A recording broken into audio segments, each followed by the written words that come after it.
Good afternoon, good morning if you're in the US, and maybe good evening if you're watching this on replay.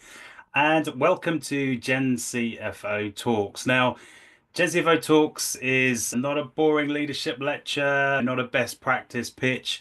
This is a real highlight of the Gen CFO community's calendar, and we are trying to be part of a movement for change to evolve, maybe even revolve our role in accounting and finance. And today we're here to talk about crushing complexity. Is unified data the key to digital finance function success? And this is going to be a real practical look at how we get things done. And hopefully, we're going to call out some of the hype along the way. Now, we always say get involved. If you are here live, then this is a chance to ask me questions, ask our fantastic panelists questions, get involved, react. Use the reaction buttons that are on the screen. Make sure that you have your fingers ready for the chat. It'd be great to find out where everybody's from or where they are in the world today.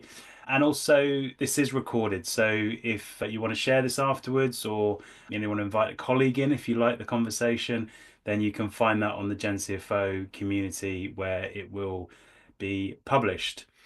Now, great things don't happen by themselves, and we've had a fantastic partner for a couple of years now in Planful. I'm super pleased that Planful CFO is with us today as well. If you haven't heard of Planful, are doing great things in the FP&A space. It's a cloud platform as well, which brings all those benefits. So if you're looking for anything regarding financial planning, even marketing project planning, continuous planning, then check out Planful on our Tech 100, which they're part of the top 100 CFO technologies that we highlight within our community. And thank you for them for being part of us today. Now, I'm going to set this subject up today. As we said, it's about crushing complexity.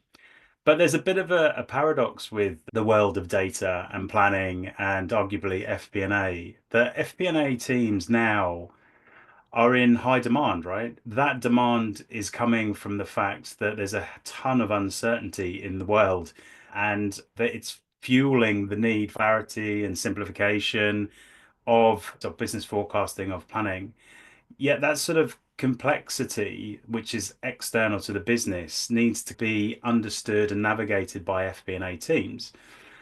So we need to evolve our complexity as FP&A teams. Now, it may mean taking on more data. It may mean taking on more workflows, modeling the uncertainty, and ultimately that then becomes a bit complex as well. So we think in potentially in this case, more is more, right? But how do we evolve FP&A? How do we unify data? How do we get smarter tools? How do we simplify our processes to unlock all of this insight in FP&A?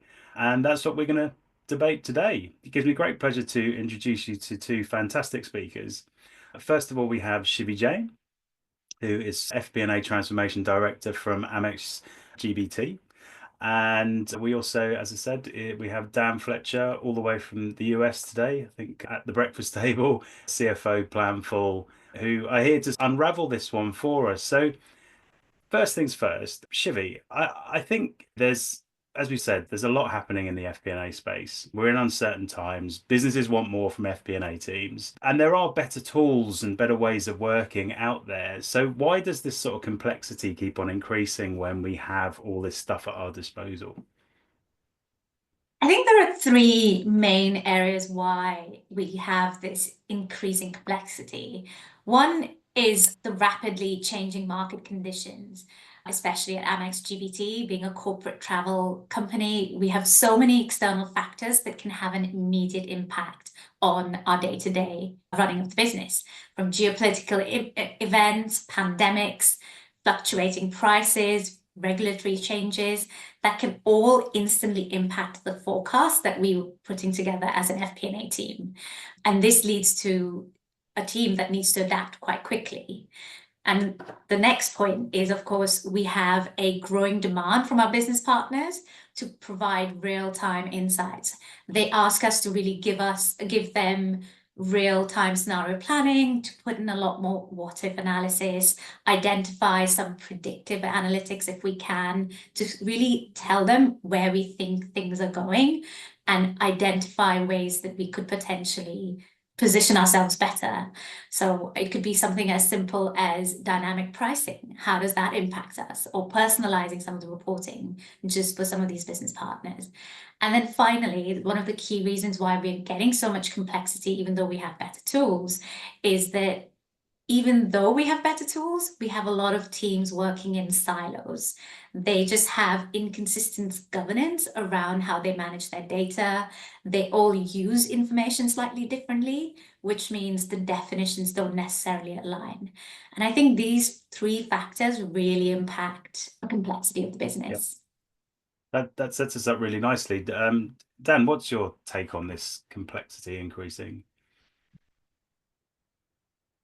Oh, I completely agree with Shivy across those three items, and I'll just add two more.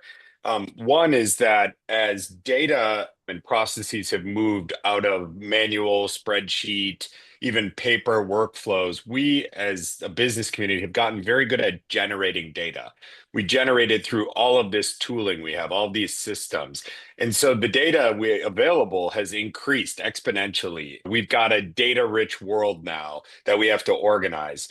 And then the second point I would make is Gen AI relies on data. It relies on data to train itself. It relies on data to operate and deliver on its early promises here, which have dawned upon us in the last few years. And so both the availability of data and the dire need for it to power any Gen AI use cases have also put pressure on finance teams to deliver organization around our data. yeah, it's interesting times, especially when you throw in AI into every conversation. So, how much of FP&A's problems actually come from the data that you're talking about there, Dan, or is it something else? Is it the sort of process inefficiency? Is it even people? Where do you think that FP&A's problems really come from? I'll take all of the above for 500 USD. So, but just to be reasonable here, we don't have all the time in the world. I would say FP&A struggles still predominantly come from tooling, in my experience. There are still massive gaps in the tech stack for most finance teams, whether it's all the way down at their general ledger level or at their FP&A inside sub level or around the periphery or connections of data, right? So I think there's a tooling problem that we still have to solve before we can even hope to solve the data complexity. And then on the data complexity side, I think it really stems from a lack of clarity around ownership.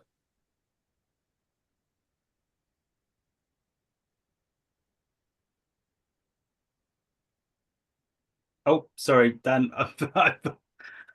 I thought I lost you for a minute there, but that was a clear ending. I'm just going to bring in the audience here as well, because before we lead the audience a little bit too much, I want to get their opinion on this. So, look at your screens, you will see a poll pop up.